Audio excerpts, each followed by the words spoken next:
Bien, chicos, bien, buenos días con Jean-Pierre, buenos días con Ingrid, buenos días a Leli, buenos días a Danisa, buenos días a Lucía. ¿Qué tal, Josué? ¿Cómo le va? Buenos días. La de Ladines, buenos días con Arosemena, con Chávez Arosemena, Alison, buenos días con Jimena, buenos días Germán, buenos días con todos. La Jaira, buenos días chicos, ¿cómo les va? Espero que todos estén muy bien. Fabián, hola, Cristina, ¿qué tal? Luciana, Sharon, muy bien, Mileni, todo correcto. Ya, a ver, si me olvidé de alguien por ahí, buenos días con todos. Vamos a empezar, o vamos a continuar, ¿no? Porque estábamos desarrollando este tema, nos habíamos desarrollado hasta funciones. Ya, vamos entonces a continuar con la temática. A ver, un segundo, por favor. Listo, ahora sí. Por acá vamos a conectar la laptop. No va a ser que se nos apague en mitad de clase. Entonces, a ver, estábamos desarrollando nosotros las características de la sangre y nos habíamos quedado desarrollando características y funciones, habíamos terminado, así que ahora vamos a hablar de la composición. ¿Ya? Mira, entonces, cuando nosotros hablamos de los componentes de la sangre, debemos de tener en cuenta que como cualquier tejido, porque la sangre es un tejido, recuerden de que tiene por un lado células y por otro lado presenta sustancia intercelular. Entonces, a las células les vamos a llamar elementos formes, mientras que a la sustancia intercelular le vamos a denominar el plasma. En ese sentido, vamos a tener por acá esta imagen. Pero ¿cómo obtenemos esta imagen que está por acá? Para ello nosotros en primer lugar debemos de tener un tubo de ensayo y luego traer una muestra de sangre de alguna persona, se coloca, pero antes de colocar la sangre dentro del tubo de ensayo, se le agrega un anticoagulante. Dentro de los anticoagulantes que se pueden utilizar está la heparina o también puede estar la warfarina. Sin embargo, también se sabe que se puede usar lo que se conoce con el nombre del citrato. El citrato de sodio se puede utilizar también, ¿correcto? ¿Por qué? Porque cuando el citrato se coloca dentro de un medio que es ligeramente alcalino, como lo es la sangre, entonces el citrato se desglosa del sodio, quedando el citrato solo o libre. Y el citrato se une a los iones calcio, y el calcio es un factor de la coagulación. Al unirse a ese factor de la coagulación, ese calcio ya no puede ejercer su acción coagulativa debido a que se ha unido al ion citrato. Entonces, de cualquier forma, estamos mencionando de que se le agrega anticoagulantes para que la sangre no coagule, se quede en estado líquido y cuando está ya tratado con ese anticoagulante, lo colocamos dentro de una centrífuga. La centrífuga, perdón, empieza a girar, así como la centrífuga de sus lavadoras que tienen en casa, gira y gira y gira la centrífuga y entonces, después de 3 a 5 minutos, extraemos nuestro tubo de ensayo y en el tubo de ensayo vamos a encontrar esta situación. La sangre se ha vuelto tripartita. Por debajo, la capa roja que está formado por los hematíes o glóbulos rojos o acariocitos o rubrocitos o eritrocitos. 5 nominaciones para las células que constituyen pues la capa roja que está acá. ¿Ok? Entonces no te vayas a olvidar. Perfecto. Entonces hay que tener en cuenta de que cuando hablamos nosotros de los glóbulos rojos presentan como molécula principal a la hemoglobina. La hemoglobina constituye el 33,3% del citoplasma de los glóbulos rojos. 33,3% del citoplasma del glóbulo rojo está formado por la hemoglobina. Con esa hemoglobina puede transportar oxígeno. El oxígeno lo recoge desde los capilares de los alveolos pulmonares y los lleva a los órganos a distribuirlos. Cuando le da a los órganos del cuerpo el oxígeno, el glóbulo rojo se queda sin oxígeno. Y en vista de que el cuerpo observa, a ver, ya por ahí me dicen porcentaje 33,3%. 33,3%. ¿Ya? Bien, entonces estábamos comentando de que el glóbulo rojo transporta oxígeno desde los capilares alveolares y luego los lleva y los reparte el oxígeno que tiene a los órganos del cuerpo. Una vez que ha hecho la repartición, el glóbulo rojo o el hematíe, como menciona acá, se queda sin oxígeno.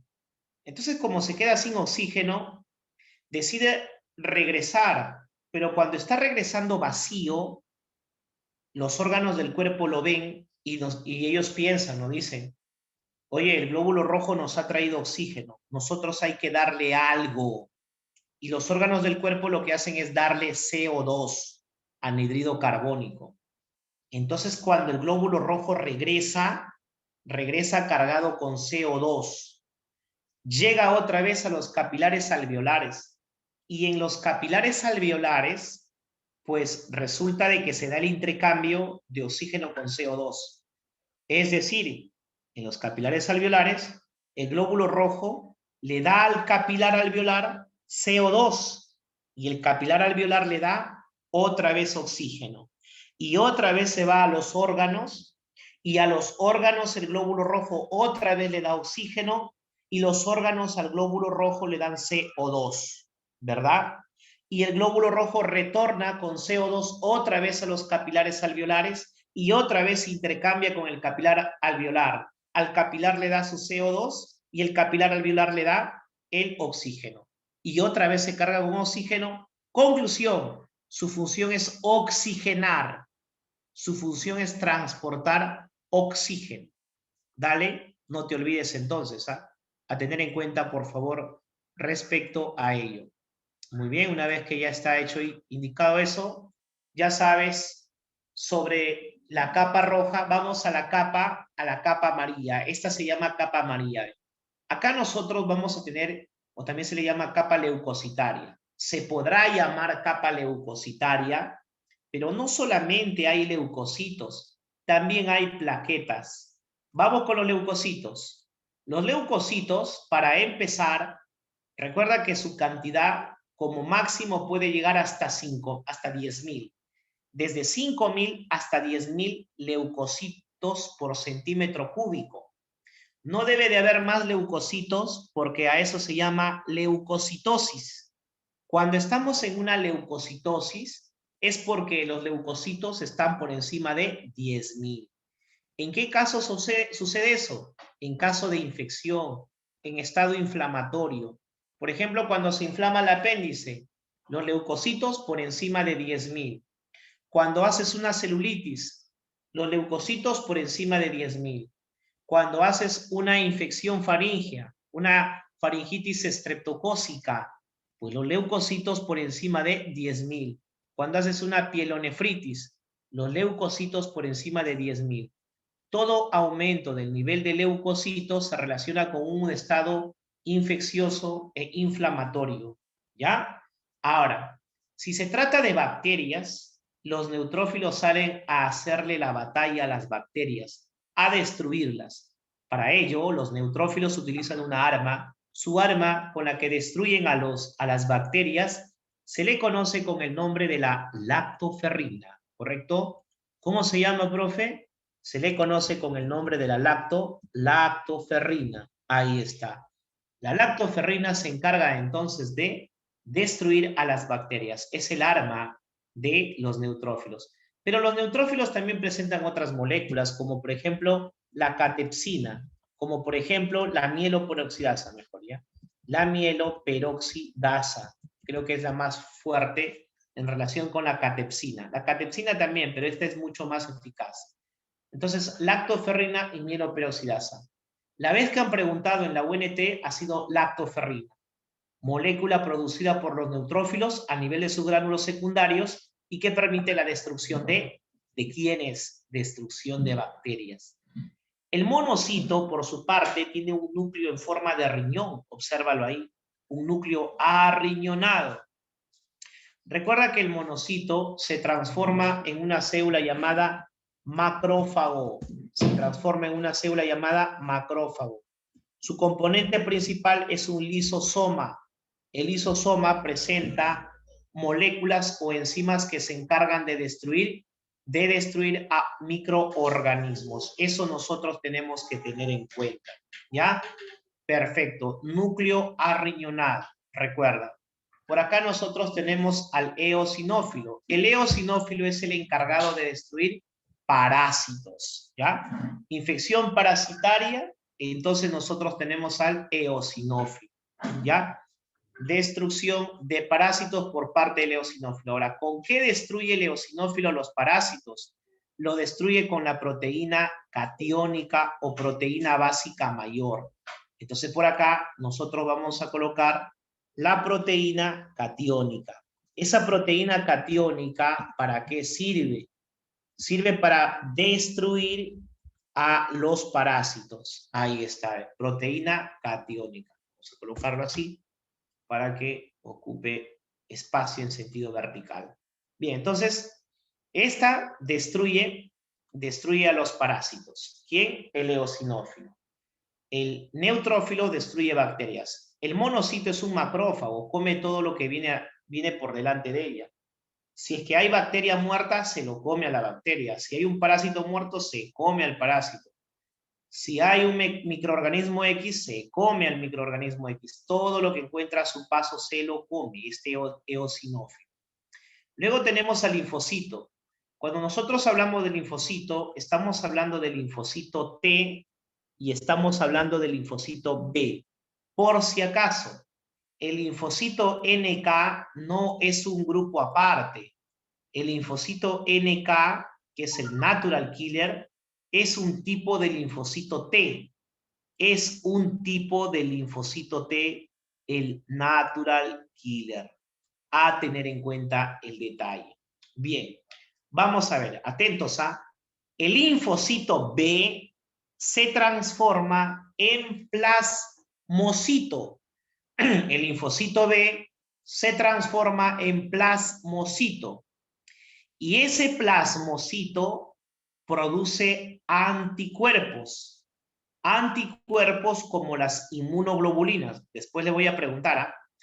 El linfocito B se transforma en plasmocito y el plasmocito produce inmunoglobulinas.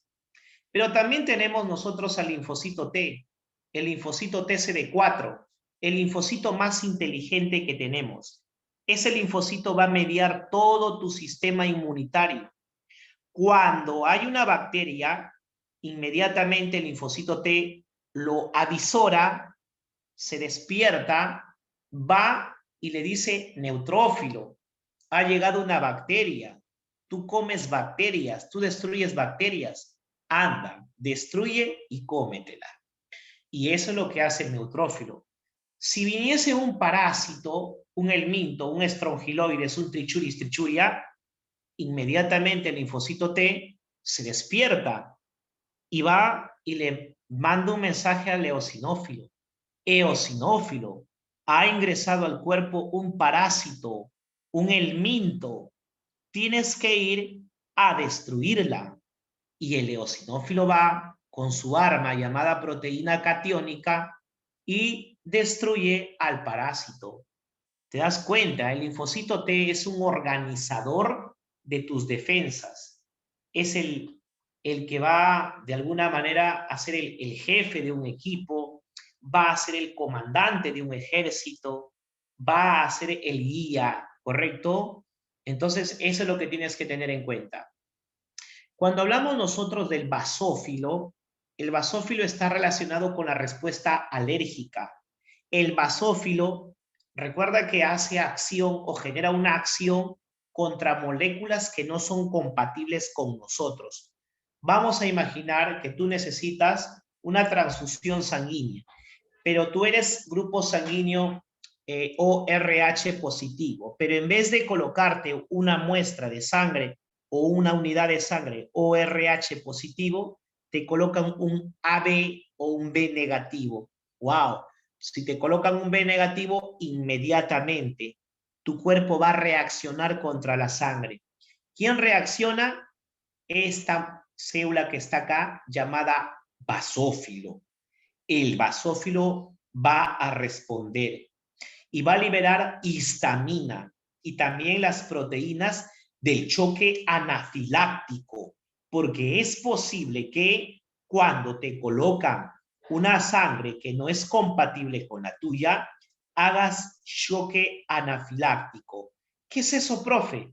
Es el evento sobre, ultra, hiper, archi, exagerado de una alergia. Los estados exagerados de las alergias se les llama choque anafiláctico, ¿correcto? Bien, chicos, hasta ahí. ¿Alguna pregunta? ¿Alguna pregunta hasta ahí, chicos? Confirme si está todo bien. ¿Tiene audio? ¿Tiene chat? Muy bien, por ahí, por el chat. A ver, correcto, muy bien. Muy bien, Esquerre, muy bien, Guevara, muy bien, Calderón. Perfecto. Ya está. Bien, entonces vamos a continuar. Espérate, vamos a borrar ese cuadrito que tengo abajo. Ya. Entonces, chicos, decía que se llama capa leucocítica, pero no solamente hay leucocitos, sino que también hay plaquetas.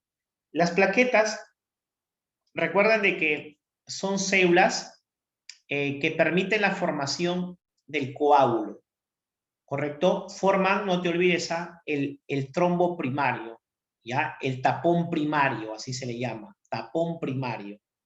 Te van a preguntar en tu examen, ¿quién forma el tapón primario? Plaquetas. ¿Qué hacen las plaquetas? Forman el tapón primario. Forman el tapón primario. Se dice que las plaquetas presentan tres propiedades, pero hay dos que te voy a mencionar ahorita. La tercera necesitamos observarla, ¿ya? Escúchame bien, ¿eh? Dos propiedades te voy a explicar de las plaquetas. Hay una propiedad que tienen ellas que se llama adhesibilidad y hay otra propiedad que se le llama agregabilidad. A ver, ¿qué hay? ¿Qué hay? Adhesibilidad. Ahí está. Y la otra se llama agregabilidad. Son dos propiedades fundamentales. Ahí está. Dos propiedades. Los puedes observar. A ver, profe, ¿pero de qué trata cada una de ellas? No me vas a decir adhesibilidad, el que se adhesiona, agregabilidad, el que se agrega. Vamos a ver. La adhesibilidad se da cuando una plaqueta ve, observa, mira, ¿ok? Avisora a un vaso sanguíneo dañado y cuando ve al vaso sanguíneo dañado se pega como pega loco a ese vaso sanguíneo dañado. Esa es la adhesibilidad. Cuando una plaqueta se pega a un vaso que está dañado, se ha pegado ahí. Esa es adhesibilidad. En cambio, la agregabilidad es cuando una plaqueta es capaz de unirse a otra plaqueta. Pero por si acaso, para que una plaqueta se una a otra plaqueta, la plaqueta a quien se une, esa plaqueta tiene que estar adherida a un vaso sanguíneo. No puede agregarse una plaqueta libre con otra plaqueta libre, porque primero tiene que unirse una plaqueta que está adherida a un vaso sanguíneo dañado. A ella se agrega. ¿Correcto? Si yo pongo un ejemplo, este es un vaso sanguíneo, ahí está mi vaso, e imagínate que por acá se ha roto mi vaso. Ahí está, está perforado, tiene una lesión acá, La sangre está saliendo por este hueco que está acá. Las plaquetas lo que hacen en primer lugar es unirse. Las plaquetas se unen, sí, mírale. ¿A quién se han unido? Al vaso sanguíneo dañado. Al vaso sanguíneo dañado. Ahí está. Si se unen al vaso sanguíneo dañado, ¿cómo se llama? Adhesibilidad. La primera. Si yo tengo por acá una plaqueta suelta, y si yo tengo acá otra plaqueta suelta, ¿las plaquetas sueltas se pueden unir? No. Para que una plaqueta se une a otra plaqueta, esa plaqueta tiene que estar unida, adherida. Como esta está adherida, entonces esta plaqueta se puede unir a la plaqueta que está adherida. Y esta unión que está acá, a esto se le llama agregabilidad. Cuando una plaqueta se une a otra plaqueta, pero cuando la plaqueta se une al vaso dañado, adhesibilidad. ¿Ya? ¿Correcto? Por favor, si tienen alguna duda, solamente me lo indican, no hay problema. Acá estamos para poder atenderles. Entonces ya sabes, ¿ah? Las plaquetas son importantes para el proceso de la coagulación, forman lo que se conoce con el nombre del tapón blanco. Su mamá se llama megacariocito. El megacariocito, como su mismo nombre dice, mega es grande, era tan grande que no podía atravesar los capilares del cuerpo. Sobre todo los capilares que están a nivel del sistema nervioso, que son muy pequeños. No podía atravesarlos, por eso es de que el megacariocito decide romperse en varios pedacitos. Cada pedacito se llama plaqueta. Las plaquetas se originan del megacariocito. Ahí está, chicos. Entonces, lo que hemos estudiado son los elementos formes. ¿Correcto? Preguntas hasta ahí. ¿Preguntas? A ver, cuéntenme. ¿Preguntas? Sí, no, no, sí. ¿Todo bien? ¿Todo correcto? Confirme, conversemos. A ver, ¿qué me dice por ahí? ¿Qué me dice Judy? Por ahí está Chanta. Por ahí está Felisa. A ver, ¿qué me dice por ahí? Franklin.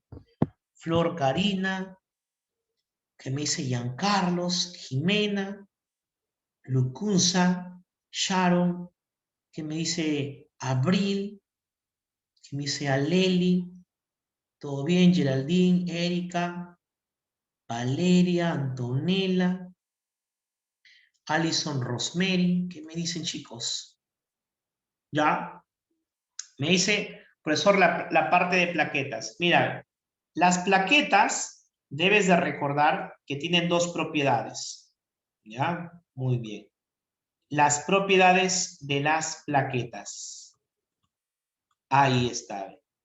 Este es un vaso que está dañado. Acá está roto, por acá. Este es un vaso. El azul es un vaso que acá se ha roto y por acá está saliendo la sangre. Por acá se escapa la sangre. Entonces, cuando una plaqueta se une a la pared de un vaso sanguíneo, a eso se llama adhesibilidad. Pero cuando una plaqueta se une a otra plaqueta, a eso se llama agregabilidad. Eso es lo que hemos estado mencionando. ¿Correcto? Eso debemos de tener en cuenta. Chávez Arosemena. Chávez Arosemena, ¿usted tiene una hermana?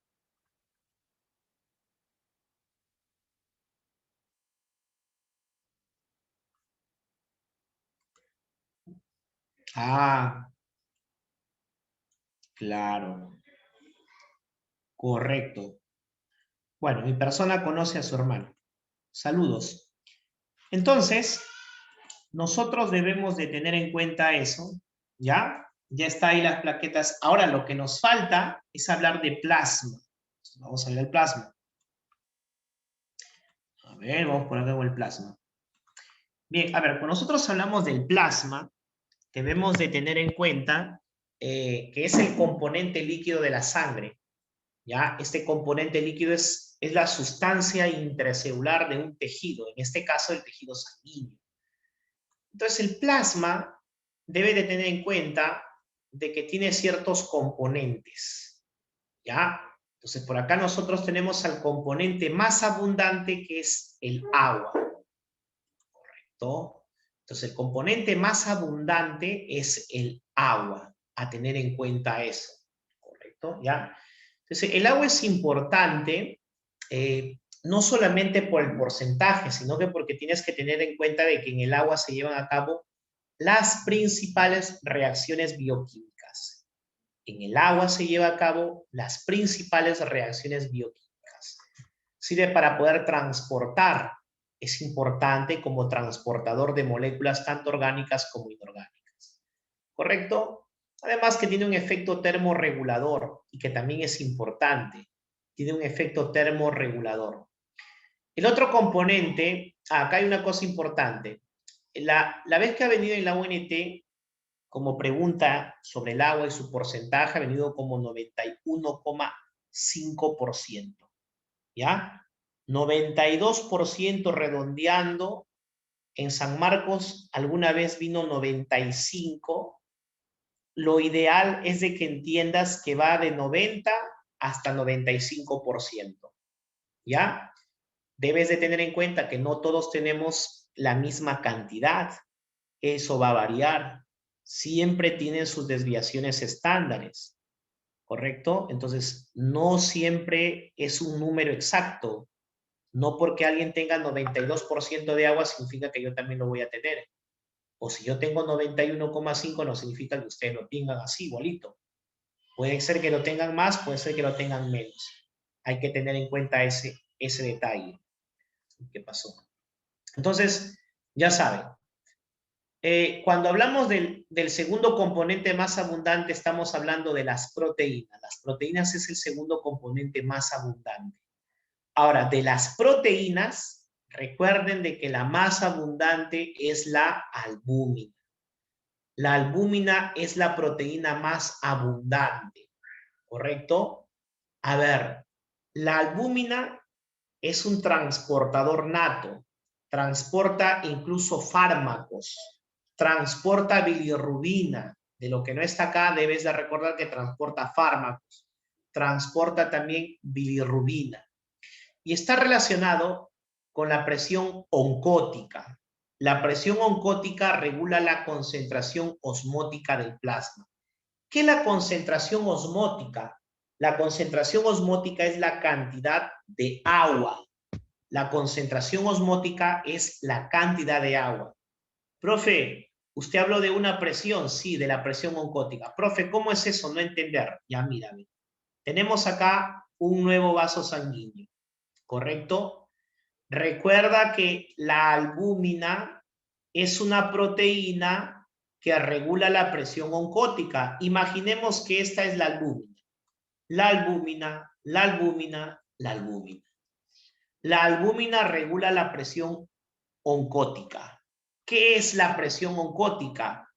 Es la fuerza que se ejerce sobre la superficie del vaso sanguíneo para evitar de que el agua se escape del vaso y así el agua se queda en el vaso. ¿Qué pasaría si yo tengo poca albúmina? Entonces el agua se escapa del vaso. Pero si yo tengo albúmina en cantidades normales, el agua no sale del vaso. Esa fuerza, esa presión que se genera, se llama presión oncótica y sirve para mantener la concentración osmótica, o sea, la concentración de agua en el vaso sanguíneo. ¿Ya? No te olvides, a eso se le llama presión oncótica. ¿Quién regula la presión oncótica? La albúmina. Por acá te coloco presión, ahí está, presión oncótica. Ahí está, la presión entonces oncótica, chicos. Muy bien, ya está. Por favor, eso hay que tener en cuenta. Ahora, vamos a ver. Un alumno del grupo anterior con lo que hemos estado hace una hora más o menos, me hizo la siguiente pregunta. Profe, ¿y en qué casos la albúmina disminuye? Y yo le dije, la albúmina disminuye en casos de desnutrición.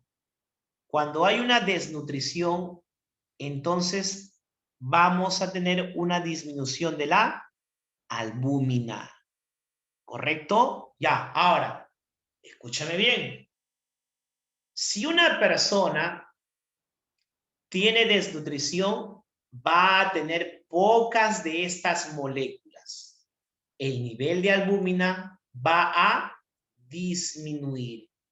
Flechita hacia abajo.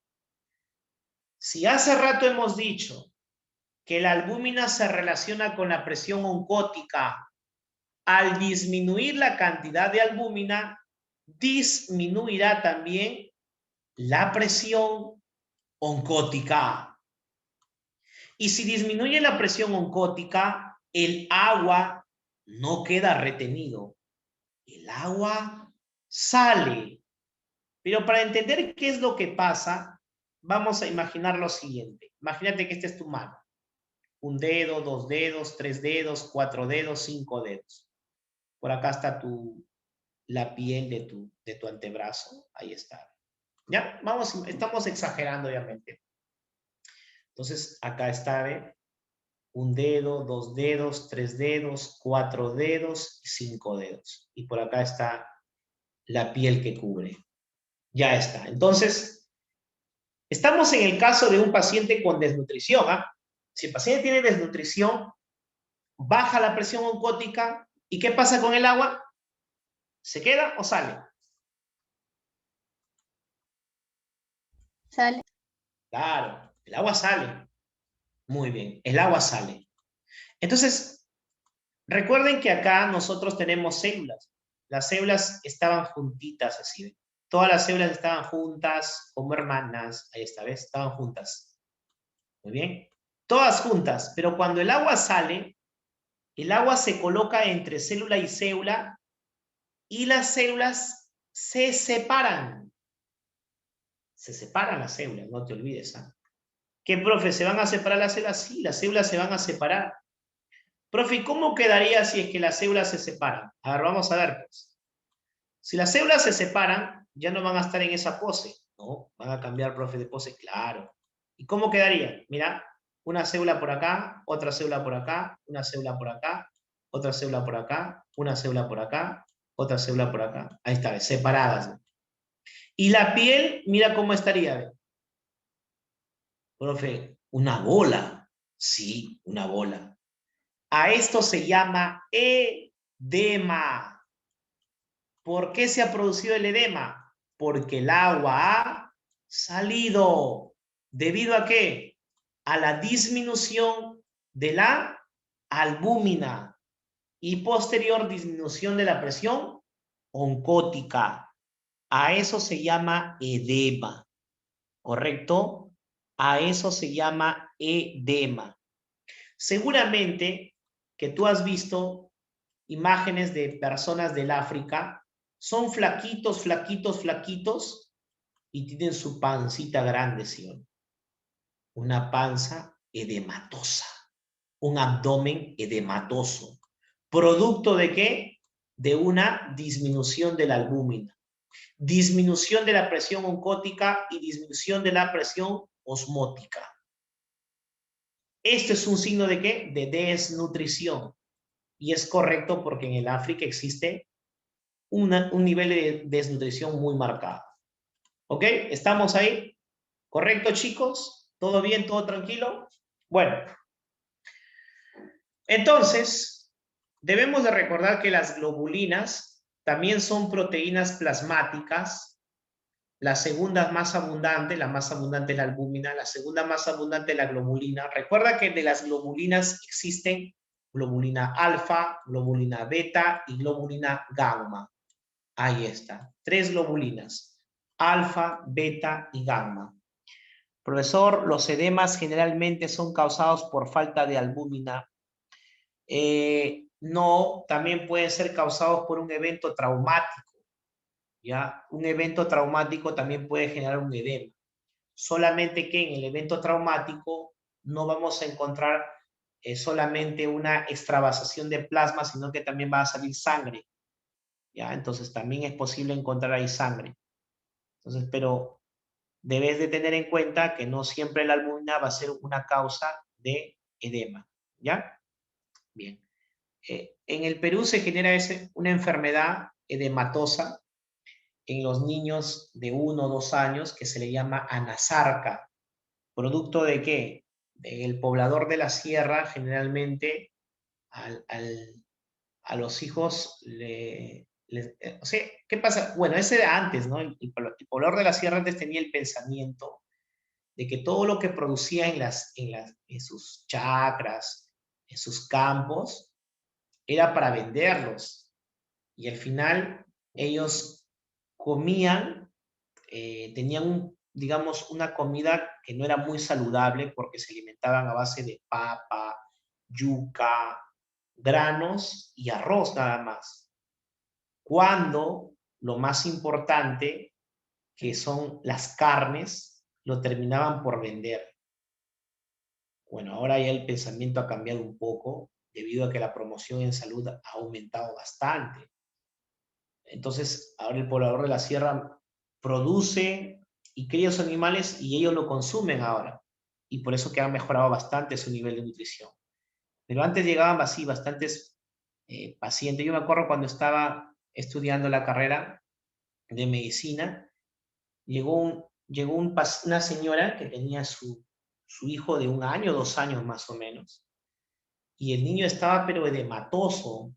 Ese edema que te he mostrado solamente en el brazo estaba en todo su cuerpo. Cuando el edema es generalizado, se llama anasarca. Y entonces tenía una anasarca terrible. Tenía un grado de desnutrición muy marcado el niño. Y la señora nos decía de que todos los días le daba de comer sopa de papa. ¿En qué consistía la sopa de papa? Pues agua con papa, nada más. Y estaba con una desnutrición terrible. Pues. Y entonces, y teniendo los terrenos, los lugares donde pueden criar y cultivar, ellos deberían estar más nutridos, ¿sí o no? Ahora sucede así. Ahora los de la costa somos los que nos estamos hipernutriendo, porque la desnutrición no solamente es una hiponutrición, sino una hipernutrición. El que come demasiado es una desnutrición también. El que consume sus productos envasados. Entonces, eso es lo que va a pasar cuando la albúmina no está presente por la desnutrición. Bueno, ya, hablando de la globulina son alfa, beta y gamma. Las dos primeras son transportadoras. La última, que es la gamma, función de defensa. ¿Por qué función de defensa? Porque con esto se forman las inmunoglobulinas. Profe, ¿qué se forma? Con la globulina gamma se forman las inmunoglobulinas. Profe, ¿con qué otro nombre se le llama las inmunoglobulinas? Les llama anticuerpos para, de alguna manera, participar en el sistema inmunitario, en el sistema de defensa. Luego tenemos nosotros al fibrinógeno, ¿correcto? El fibrinógeno que está por acá, recuerda que es un factor de la coagulación. Si te preguntaran en tu examen qué factor de la coagulación es el fibrinógeno, inmediatamente respondes, el fibrinógeno es el primer factor de la coagulación. Primer factor de la coagulación, fibrinógeno. ¿Ya? Muy bien. ¿Hay otras proteínas llamadas proteínas reguladoras? Por supuesto. ¿Qué puedes encontrar como enzimas? Enzima convertidora de angiotensina. Puedes encontrar, por ejemplo, una exocinasa. Puedes encontrar, por ejemplo, una aldolasa. Puedes encontrar una mutasa. Hay un montón de enzimas. Hormonas, profe, en la sangre. Claro, todas las hormonas van a la sangre.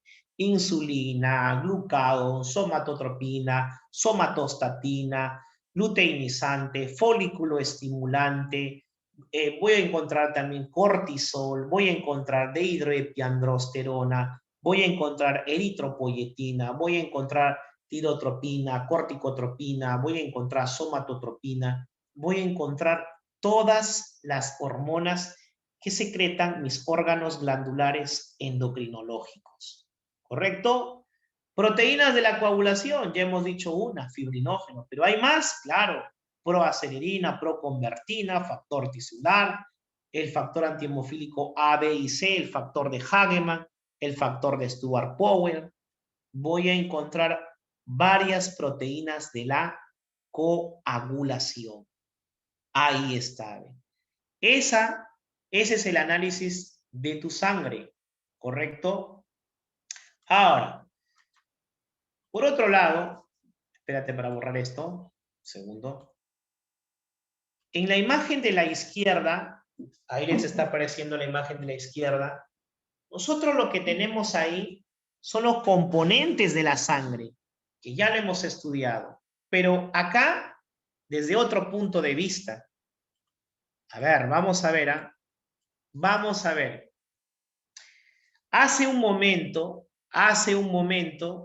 hemos estado hablando, ¿ya? Sobre colocarle un anticoagulante. ¿Qué anticoagulante le debo de agregar a una muestra de sangre? ¿O qué anticoagulante le agregué a la muestra de sangre, chicos? A ver, ¿quién recuerda ese anticoagulante?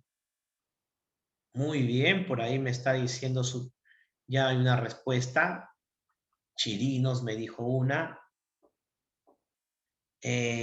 Brigitte también me está diciendo otra respuesta. Muy bien. Por ahí también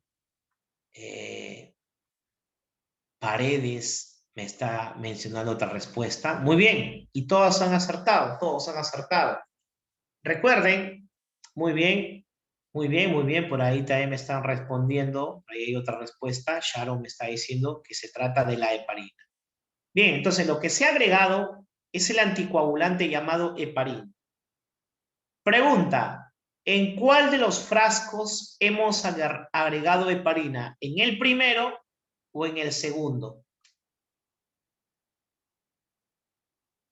¿Dónde se encuentra la heparina? Ahí está la respuesta.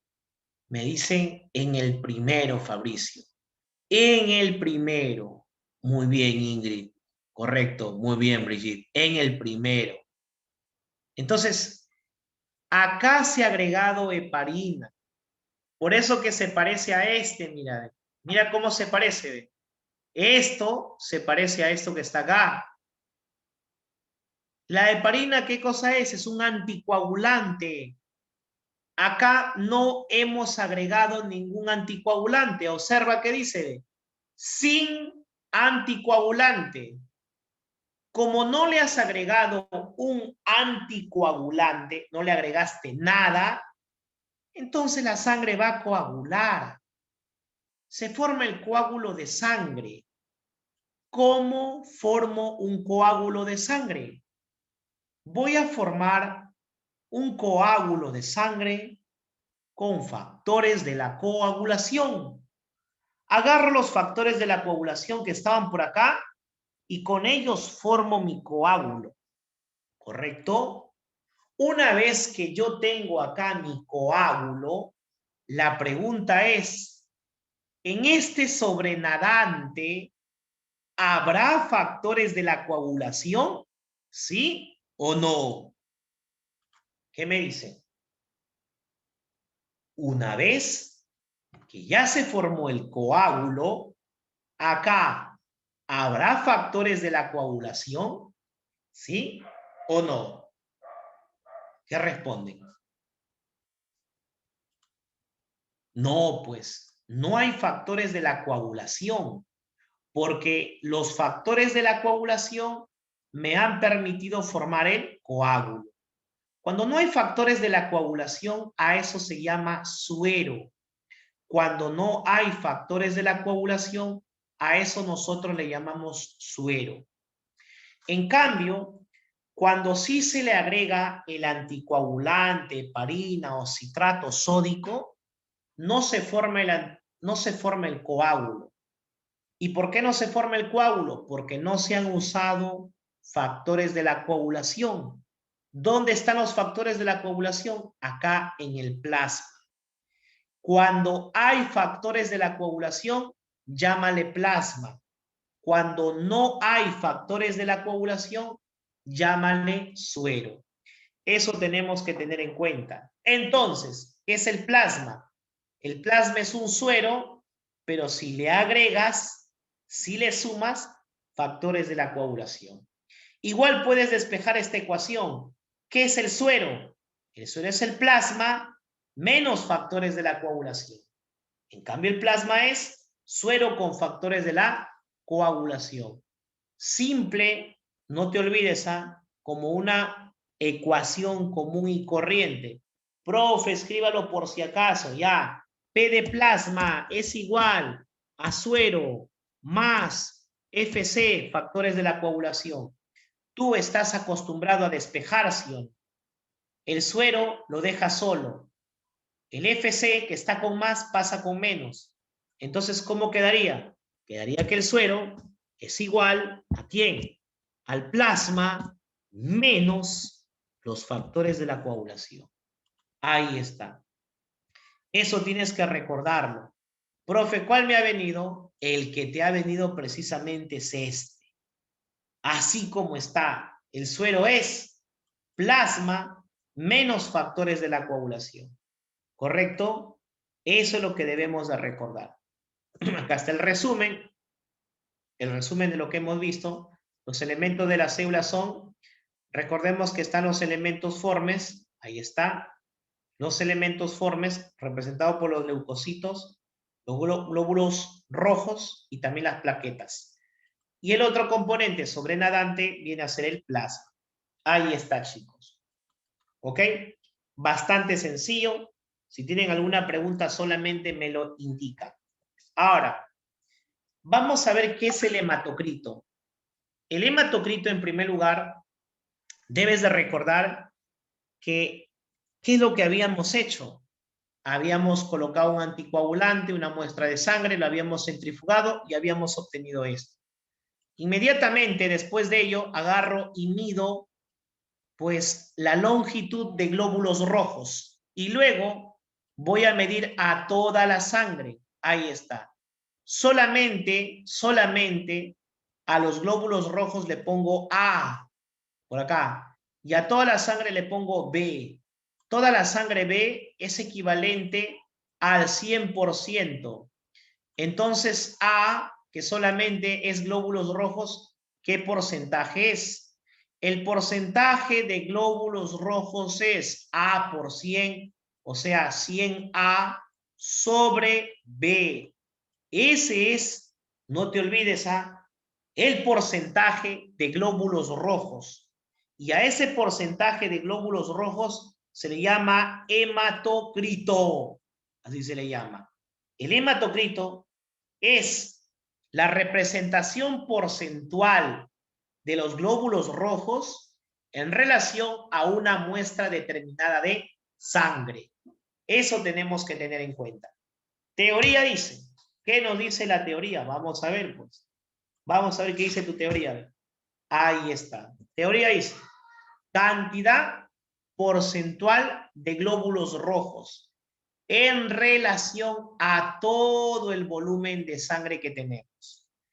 Cantidad porcentual de glóbulos rojos en relación a todo el contenido de sangre de esta muestra. A eso nosotros le llamamos hematocrito. ¿Correcto?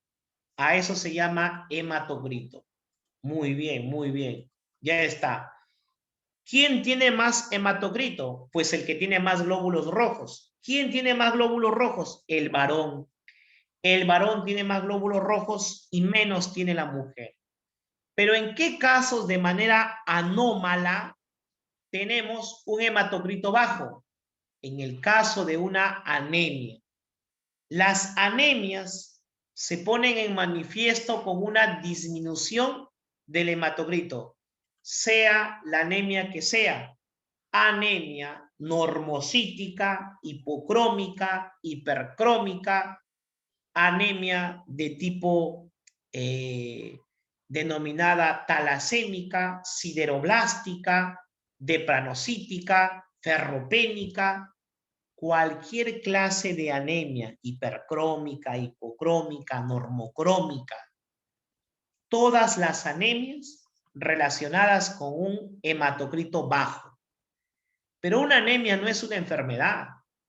En realidad es simplemente un componente clínico, un componente semiológico, las anemias. O sea, hay una enfermedad de trasfondo que origina una anemia. Puede ser que tu médula ósea no sirva. Puede ser de que tengas insuficiencia renal crónica. Pacientes que tienen insuficiencia renal crónica, sacas su hematocrito, vas a encontrarle bajo y vas a indicar que se trata de una anemia. ¿Correcto? En el caso de las policitemias es todo lo contrario. Acá el hematocrito está elevadísimo. Está elevadísimo. Entonces, para saber cuándo está bajo, cuándo está elevado, acá tenemos una pequeña tablita. Los varones de 40 a 52. Las mujeres de 36 a 48. Ahí está. Eso nosotros tenemos que tener en cuenta, chicos. ¿Por qué los varones tienen más? Porque los varones tenemos testículos. Profe, pero las mujeres tenemos ovarios. Sí, pero los varones producimos testosterona. Y las mujeres, en cambio, no producen testosterona. Y por lo tanto, tienen el nivel del hematocrito más bajo que el varón. Indudablemente. ¿Correcto? Vamos a otra cosa. Vamos a otra cosa. Mira, usted tiene que tener en cuenta que cuando habla de plasma, cuando hablamos del plasma, ¿ya? Si se habla de plasma, señor y señor, tiene que recordar una cosa fundamental, que el plasma sanguíneo presenta electrolitos. Para empezar, presenta moléculas de tipo orgánicas para continuar. Y para finalizar, a las otras moléculas. Si hay orgánicas, hay inorgánicas. Bueno, acá faltó la R, las disculpas. Electrolitos como sodio, potasio, calcio, cloro y magnesio. Ahí está. El sodio, regulador del agua junto con el cloro. El potasio, regulador cardíaco. El potasio, regulador cardíaco. ¿Correcto? Luego viene el cloro, regulador hídrico, ya hemos indicado. También tiene efecto bactericida. Y luego viene el magnesio. El magnesio, recuerda que es un productor de ATPs. Es un productor de ATPs. Muy bien, no te olvides. Profe, y dentro de las biomoléculas orgánicas, proteínas relacionadas con la coagulación. Ya te he mencionado al fibrinógeno. El fibrinógeno es el primer factor de la coagulación. ¿Qué más, profe? ¿Qué otro componente vamos a tener por acá? Recuerda que están aquellas proteínas que tienen función inmunitaria. Proteína con función inmunitaria. Hace poquito lo hemos indicado. ¿Cómo se llama la proteína con función inmunitaria? ¿Sí? ¿Alguien? Proteína con función inmunitaria. Ya le hemos dicho. Ay, ahí está la respuesta. Las globulinas. ¿Qué globulina? Alfa, beta o gamma. Gamma. Muy bien, gamma. Alfa y beta no, ¿ah? Gamma. Gamma, como por ahí lo dice Manuel. Gamma. La alfa y la beta, ¿para qué servían? Transporte. Muy bien, transporte. Muy bien, Manuel. Perfecto. Muy bien, Ingrid. Entonces eso tenemos que tener en cuenta. ¿Ya? Siguiente. ¿Proteínas transportadoras? Claro que sí. Profe, una proteína transportadora, transferrina. ¿Qué transporta la transferrina? Hierro. Hierro. ¿Correcto? Siguiente. Regulador de la presión oncótica. Vamos a ver. Proteína que regula la presión oncótica, nómbralo. Muy bien. Proteína que regula la presión oncótica, albúmina. Albúmina. Correcto. ¿Qué pasa cuando disminuye la albúmina? Disminuye la presión oncótica. ¿Qué pasa cuando disminuye la presión oncótica? ¿Qué va a producirse cuando disminuye la presión oncótica? ¿Qué pasa con el agua? ¿Se queda o sale? Sale. Y cuando sale el agua, se va a los tejidos, el tejido aumenta de tamaño y a eso, ¿cómo se llama? Edema. Muy bien, chicos. Muy bien. Ay, excelente, excelente. Bien, entonces eso debemos de tener en cuenta. De entre las biomoléculas inorgánicas, tenemos nosotros al agua, la urea. Bueno, la urea y la creatinina no, ahí ha habido un error. La urea y la creatinina son moléculas orgánicas. Ya hay que recordar eso. Luego tenemos nosotros a la creatinina, al amoníaco y al ácido carbónico. Ahí está. Eso tenemos que recordar. ¿Ya? Listo, listo, listo. Esto, chicos, es, digamos, un enunciado nada más. Aún nos falta desarrollar 5 segundos para que le des un pantallazo y continuamos. Ya. Vamos a la hematopoiesis. A ver, vamos a conversar sobre la hematopoiesis. Atentos, Atentos con la hematopoiesis.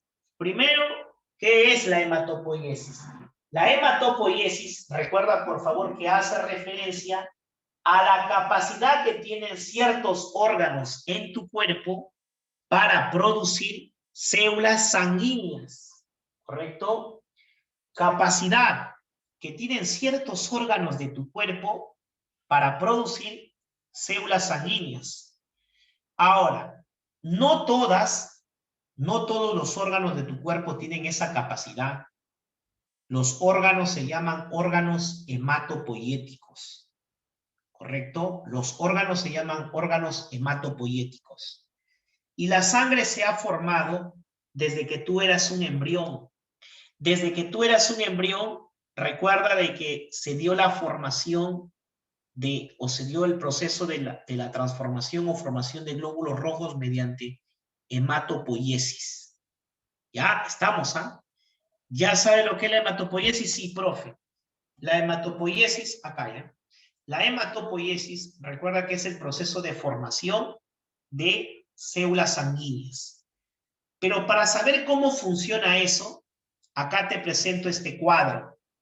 Quiero que observes, por favor, adecuadamente este cuadro. Quiero que escuches bien. En primer lugar, cuando tú apenas eras un embrión, ahí estabas alojado a nivel del endometrio, en la cavidad uterina.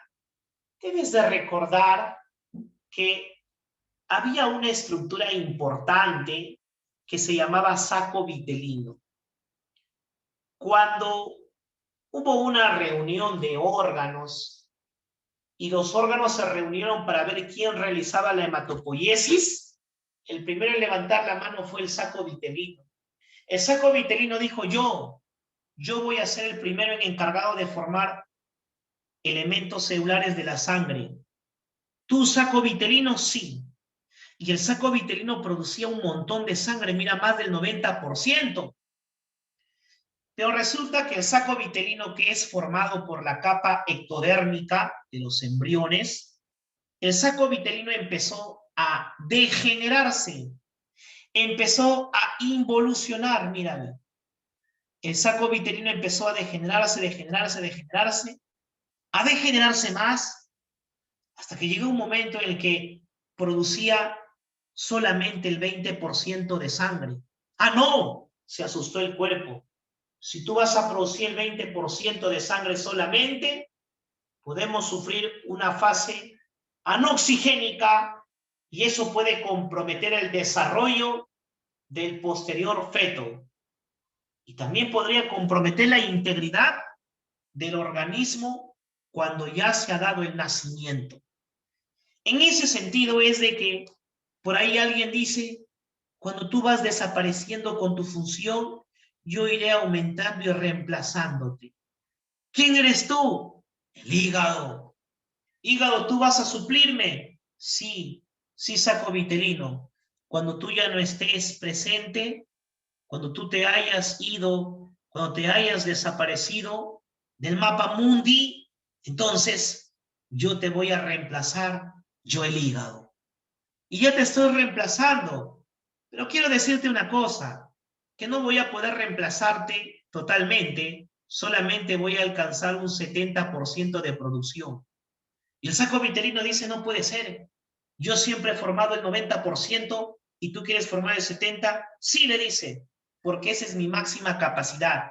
Sin embargo, te prometo que va a aparecer un órgano más para ayudarme. Y quien aparece es el vaso. Y el vaso sanguíneo produce ese 20% que hace falta. 20 por acá, 70 del hígado. 70 más 20 son 90. Llegando entre los dos a llegar a la cantidad de producción del saco vitelino, mira. Ah, carambas. O sea que entre el saco, entre el vaso y el hígado, suplen completamente al saco vitelino en la producción de sangre. Así es. Eso es lo que pasa. Eso es lo que está pasando y pasará. Allá, profe. Profe, una pregunta. ¿Y luego qué pasa? El hígado empieza a declinar. El vaso empieza a declinar. Ambos declinan su producción. Y como ambos declinan, alguien empieza a activarse. ¿Y quién se activa? La médula ósea roja. Y la médula ósea roja suple ella misma el más del 90% que producía ese saco vitelino. Ahí está, produciendo a gran escala, en cantidades mayores, en grandes cantidades, está produciendo la médula espinal.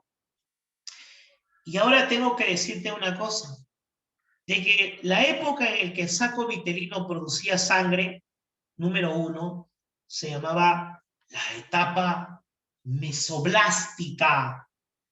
Y cuando el vaso y el hígado producían sangre, a eso se llamaba la fase hepática.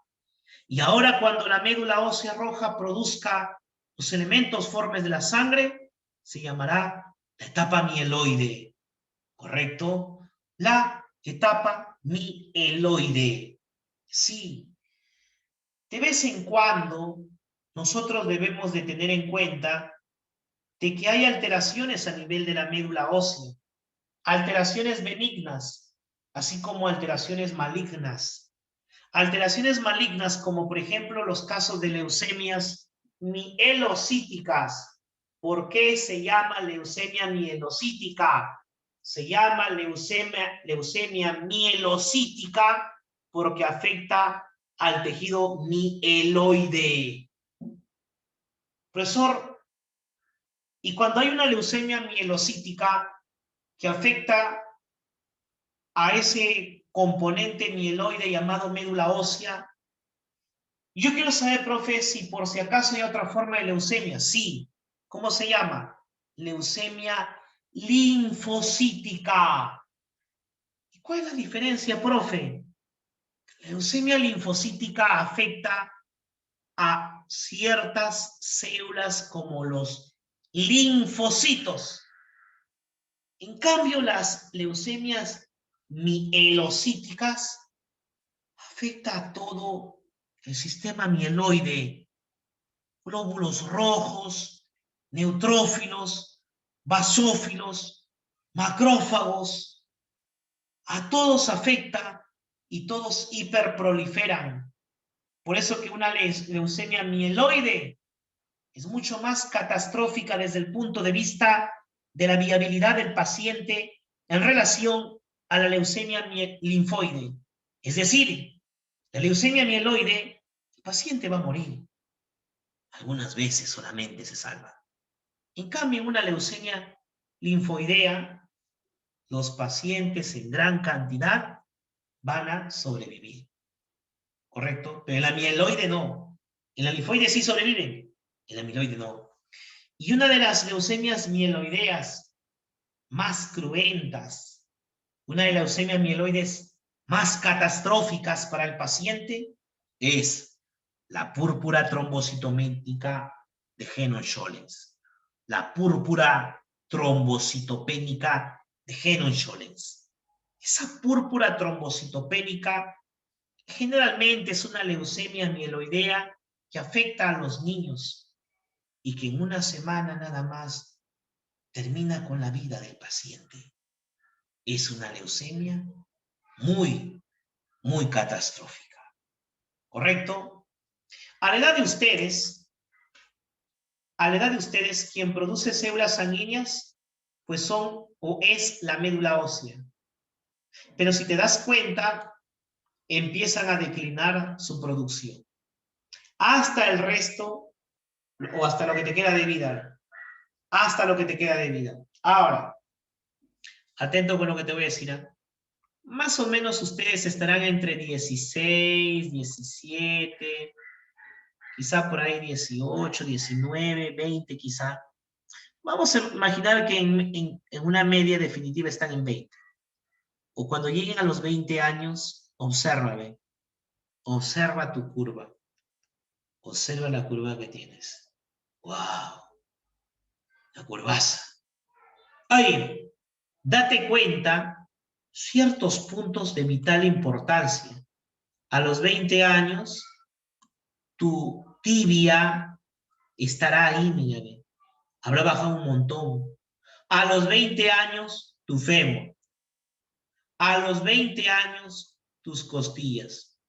El esternón y las vértebras. Borramos esto y al análisis.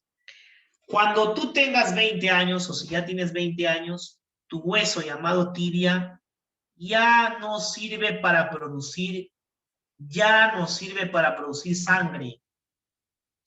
Tu fémur ha empezado a caer de manera estrepitosa, mira. Las costillas, ellas te van a salvaguardar. Quiere a tus costillas de color azul, azul esperanza, acá está. Esas costillas, tócatelas y diles gracias. Toca tus costillas, no otra cosa. Y dile gracias por haber producido todo el tiempo elementos formes de la sangre. Tu esternón, acá adelante, el hueso en forma de corbata, tócate y di gracias, esternón. Y más arriba, ¿ok? Tenemos por acá a las vértebras y a la pelvis. Las vértebras que están acá de color roscado, de color rosado, ahí está. Por acá también están las vértebras y los huesos de la pelvis, que son estos huesos que están acá llamados coxales. Ellos, debes de recordar que son productores o son los que mejor producen. Ahí está. ¿Ya? Eso tenemos que tener en cuenta. Recuerda que, a ver, por acá. No, si una persona se fractura la costilla, en términos de fractura la costilla, no pasa absolutamente nada en cuanto a su producción de sangre. La producción de sangre sigue siendo la misma, así se fracture 1, 2, 3, 4, 20 costillas. ¿Correcto? ¿Ya? Eso tenemos que tener en cuenta. Muy bien, muy bien, muy bien, muy bien. Gracias por las preguntas. Si es que por ahí hay alguien más que quiere preguntar, no hay problema. A ver, denme un segundo, voy a traerme un vaso con agua, por favor, denme un segundo, voy a traerme un vaso con agua.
Ok, chicos, la disculpa del caso.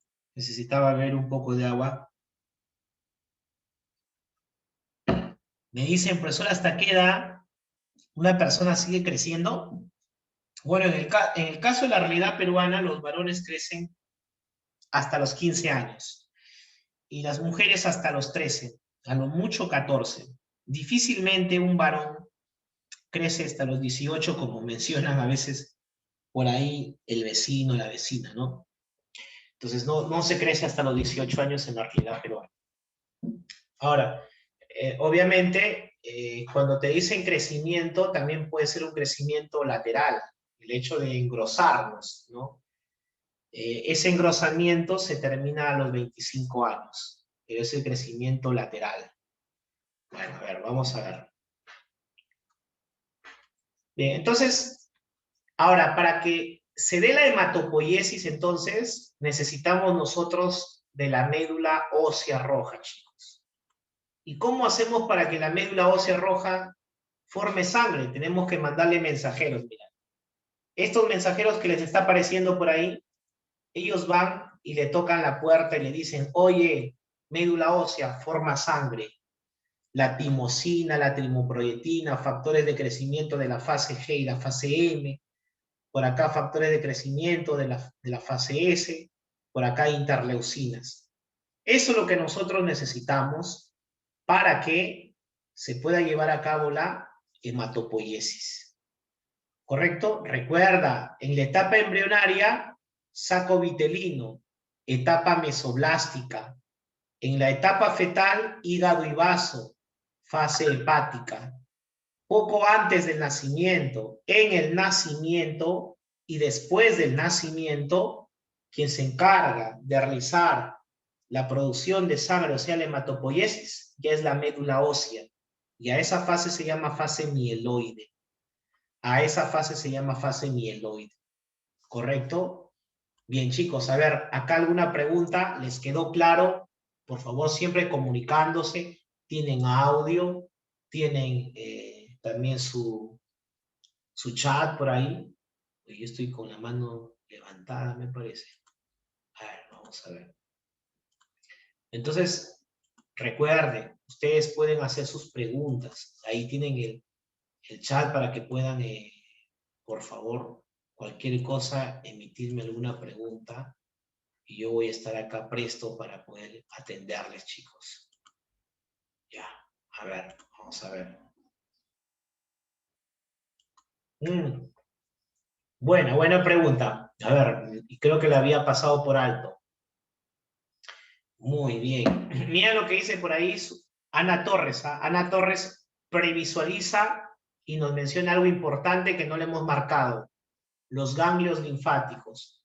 Los ganglios linfáticos, mira, también así como la médula ósea, empieza en la etapa prenatal, pasa por el nacimiento y se extiende hasta la etapa postnatal. Mira. Es correcto lo que menciona ella. Ya nos damos cuenta de eso entonces. ¿Sí? ¿Está bien? Bueno, a ver, vamos a continuar. Espérate, voy a borrar esto. Voy a borrar esto un segundo.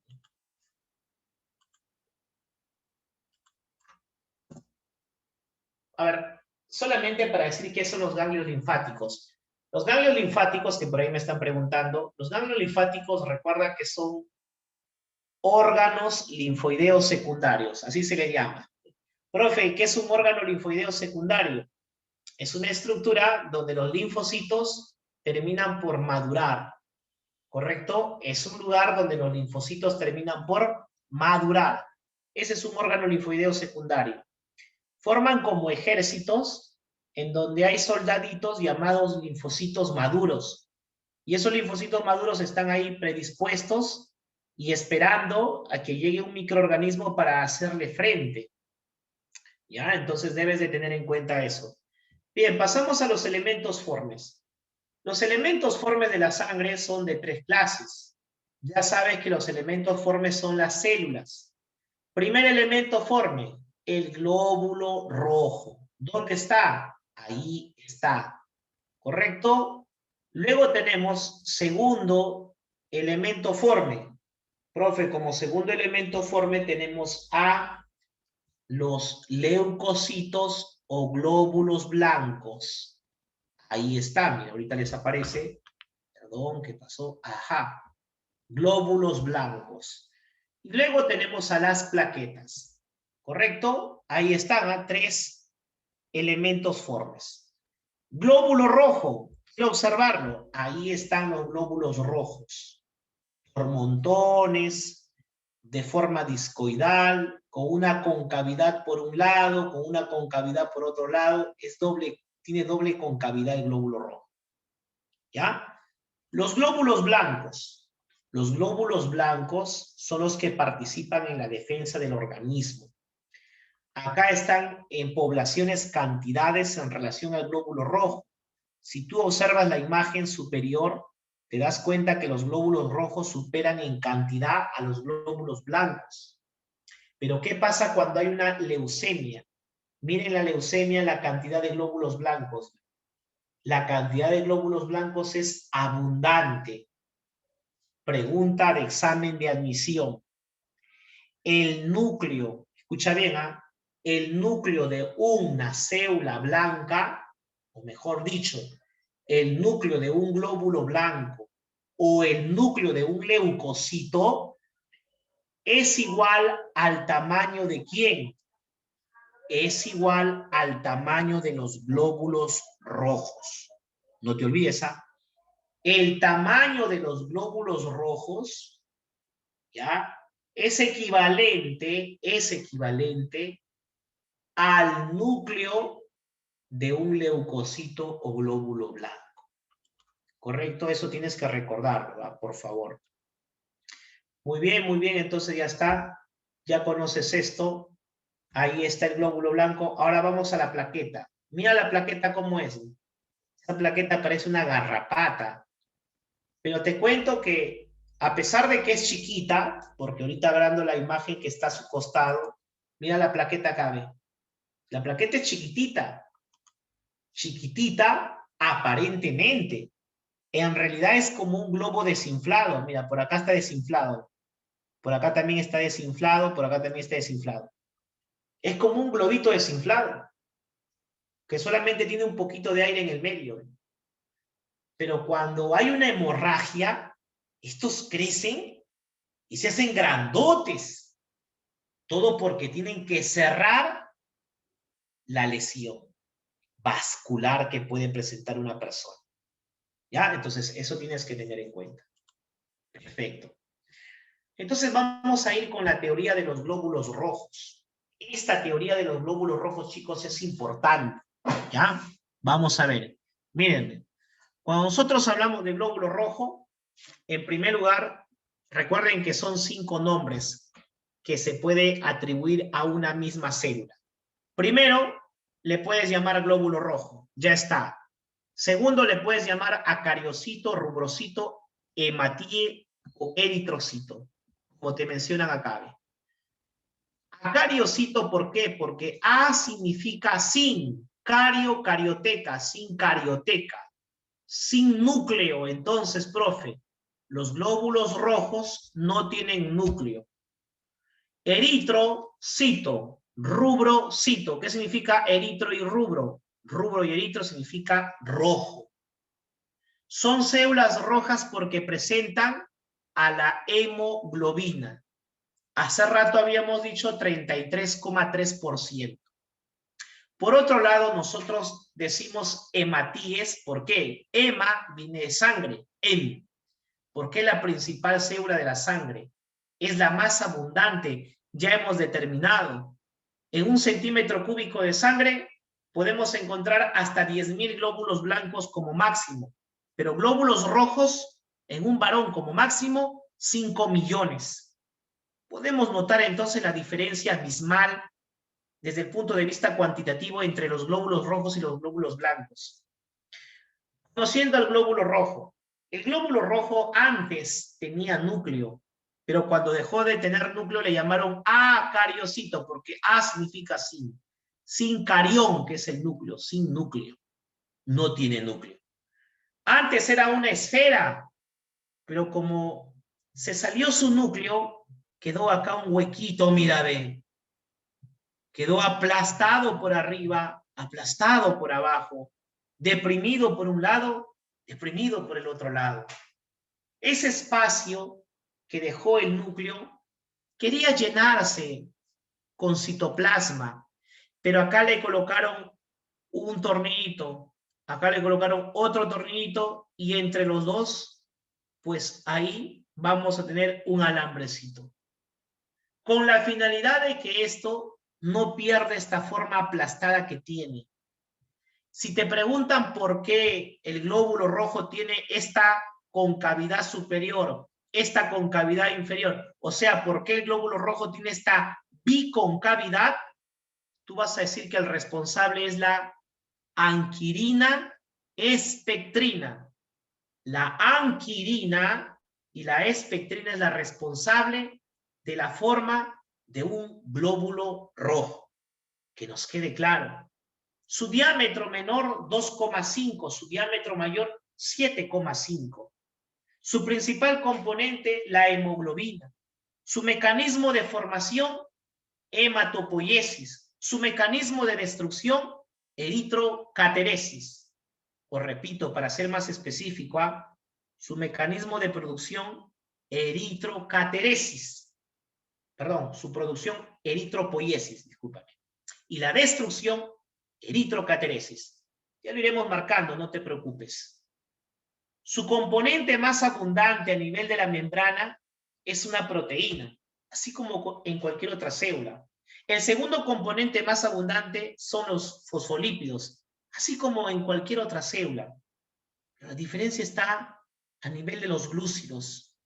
Si bien es cierto, los glúcidos están en bajas cantidades, pero no te olvides que en el glóbulo rojo los glúcidos representan el 8% de la membrana. Profe, y eso es bastante, muy abundante, porque en el resto de células del cuerpo, no te olvides, el porcentaje de glúcidos es de 2 hasta 4%. Y para tener 8%, hemos tenido que duplicar la cantidad normal de glúcidos que hay en la membrana de otra célula común y corriente que no sea glóbulo rojo. El doble. ¿Y por qué o para qué es el doble?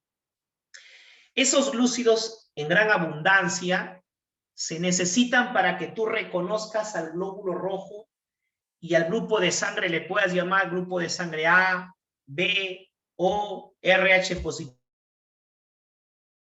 RH negativo. Esos nombres se dan por los glúcidos. Vamos a empezar. Su forma bicóncava.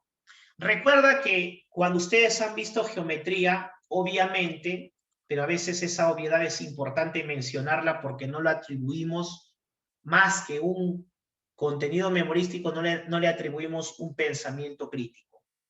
Se supone que si yo tengo ahí dos puntos, el punto A y el punto B, ¿cuál es la distancia más cerca entre dos puntos? La distancia más cerca entre dos puntos es una línea recta que está ahí. La línea recta entonces es la distancia más cerca entre dos puntos. ¿Correcto? Y si yo uno a el punto A con el punto B con una línea curva, ahí está. Y luego yo a esa línea curva lo voy a extender. Al extender la línea curva, entonces, ¿quién será mayor? ¿La longitud de la línea recta o la longitud de la línea curva? ¿Quién será más grande? ¿Una línea recta o una línea curva? ¿Quién será más grande? Obviamente, muy bien, por acá están contestando, la línea curva. Excelente, muy bien. Ahí están los cuatro. La línea curva es la más larga y el glóbulo rojo lo sabe. Y el glóbulo rojo dice, por eso yo he curvado mi membrana para tenerla más larga, dice. He curvado mi membrana para tenerla más larga. ¿Y para qué quieres tener más larga tu membrana? Para que haga contacto con más cantidades de moléculas de oxígeno.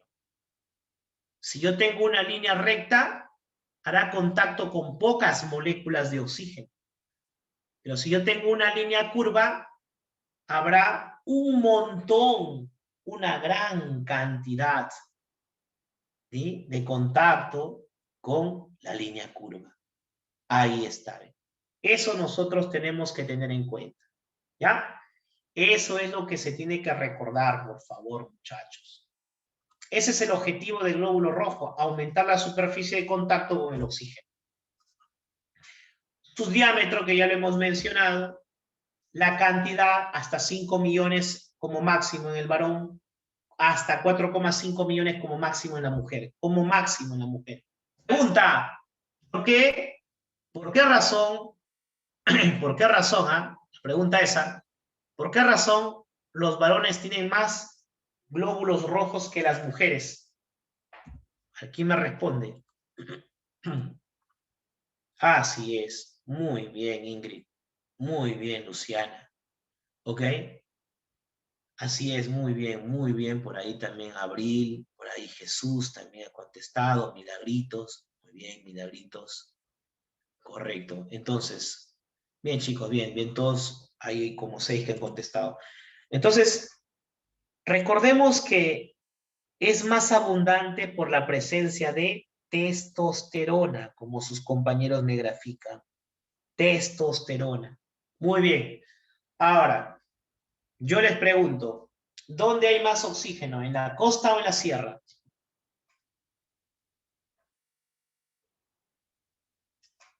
Sierra. ¿Ya?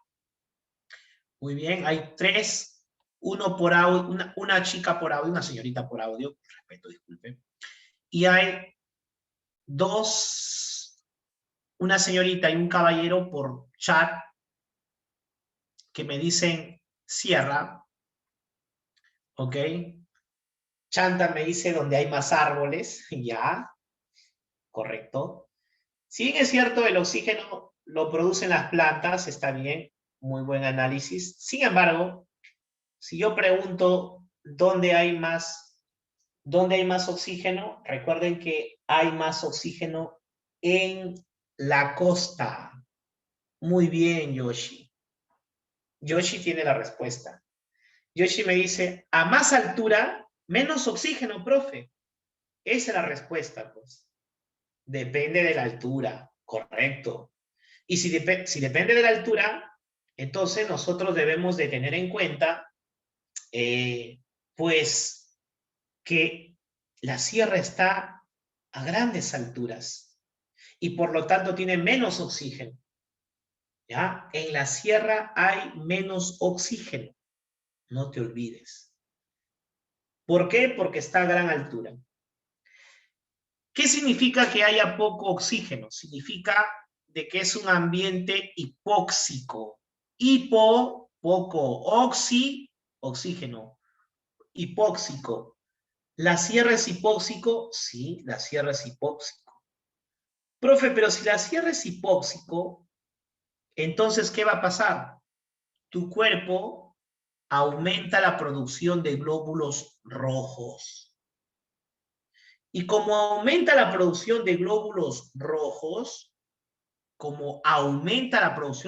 rojos, por eso que los pacientes de la sierra tienen sus ojitos, su nariz, su boca, pero presentan por acá unas chapitas, ¿sí? Unas chapitas presentan. ¿Por qué se ha puesto rojito sus mejillas? ¿Por qué se ha puesto eritrodérmica? Porque al haber poco oxígeno en el ambiente, el cuerpo dice, voy a producir glóbulos rojos, y por eso que esto se pone rojos. Por eso que el poblador de la sierra tiene más glóbulos rojos, porque en su ambiente hay menos oxígeno. En cambio, nosotros tenemos menos glóbulos rojos, porque en nuestro ambiente hay más oxígeno. Recuerda que el oxígeno es transportado por los glóbulos rojos. ¿Ellos están adaptados a la altura donde hay menos oxígeno? Sí. Pero a ver, tú anda y córrete 10 minutos en la sierra, no puedes, porque no hay oxígeno, o no hay mucho oxígeno, perdón, porque tú tienes pocos glóbulos rojos, también es la respuesta. Eso tienes que recordar, ¿ya? Bien, a ver, ¿alguna pregunta? No, no. Cuando nosotros hablamos de la rosácea, estamos hablando de un proceso alérgico, ¿ya? Puede ser un proceso inflamatorio.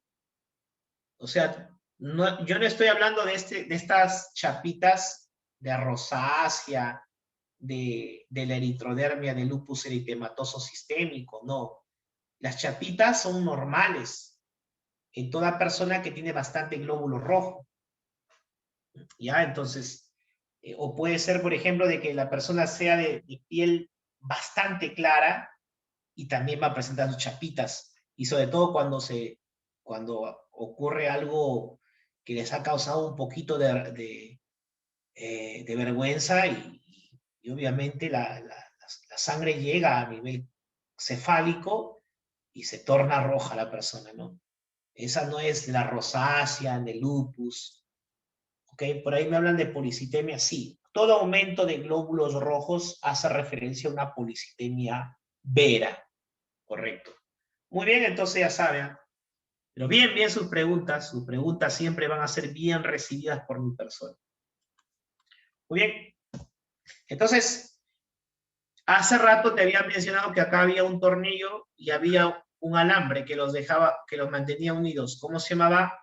El complejo espectrina-anquirina. Complejo espectrina-anquirina. Pregunta examen admisión. ¿Eh? Ese es pregunta examen, ya ha venido.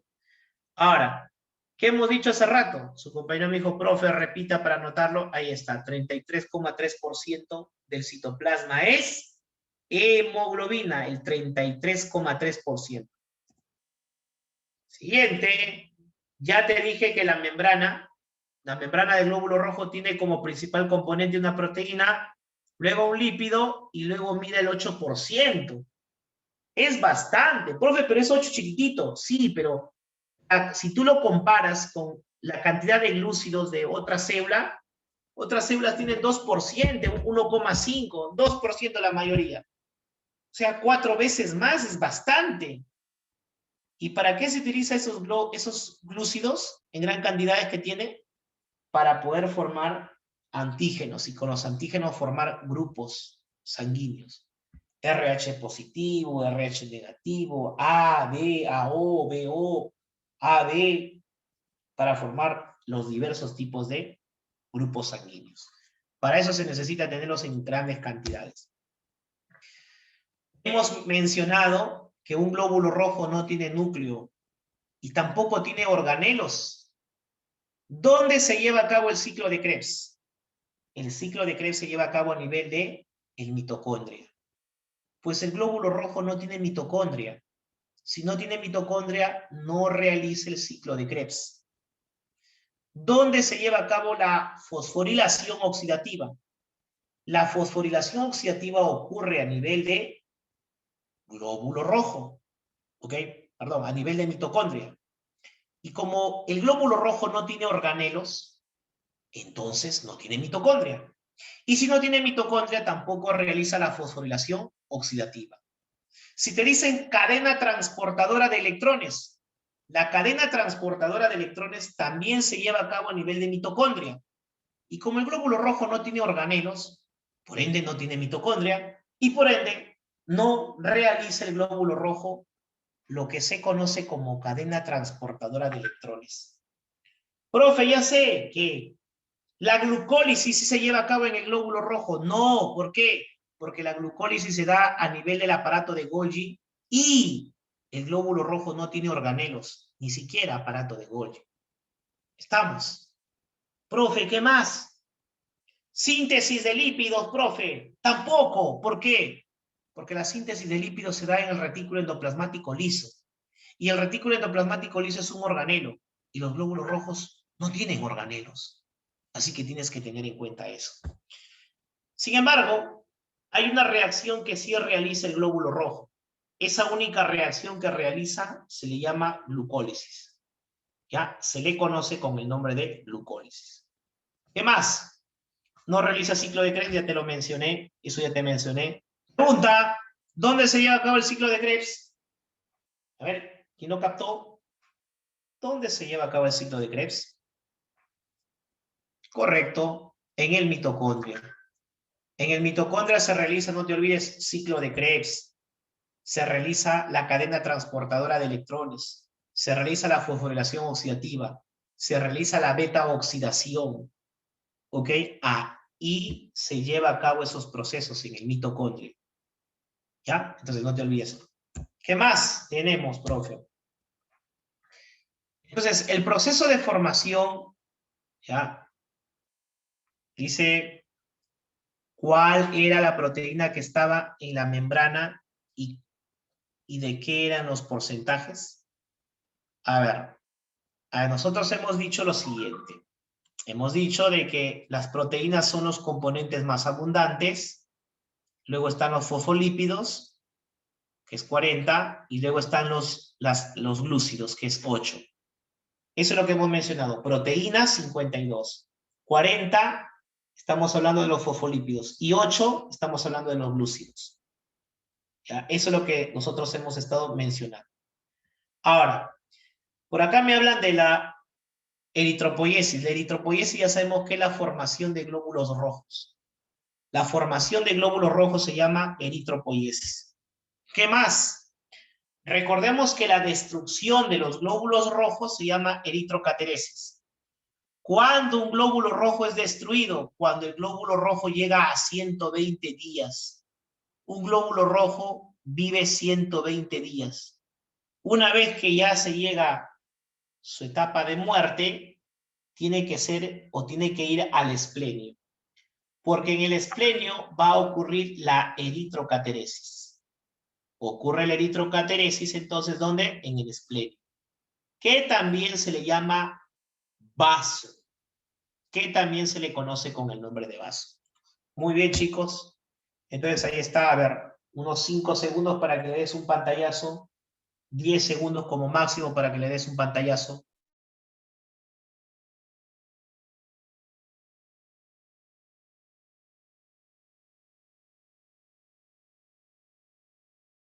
Listo, ahora sí, continuamos.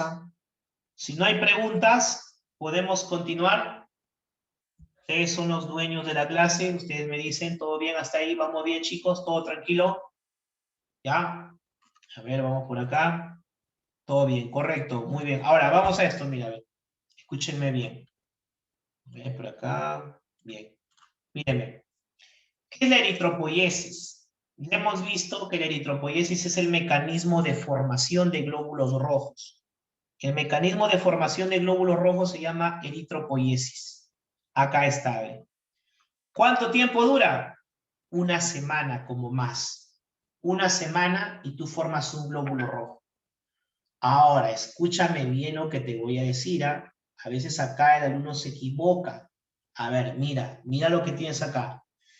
Tienes ahí la progresión de una célula. Cómo se va transformando esa célula. Esa célula inicialmente era grandota, ¿sí o no? En este lado que está acá, puedes ver que era grande.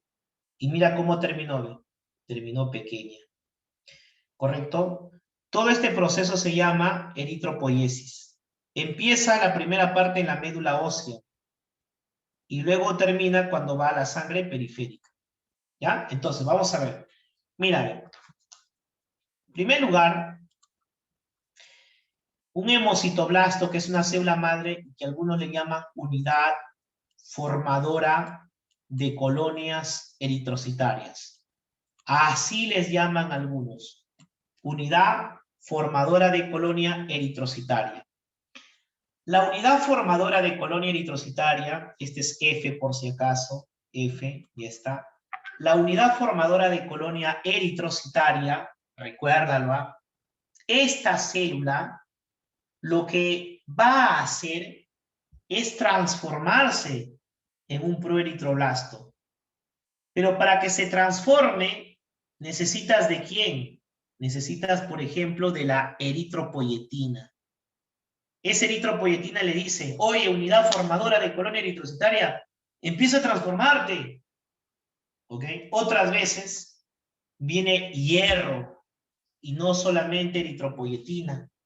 Otras veces, aparte de llegar el hierro y la eritropoyetina, llega la vitamina B6.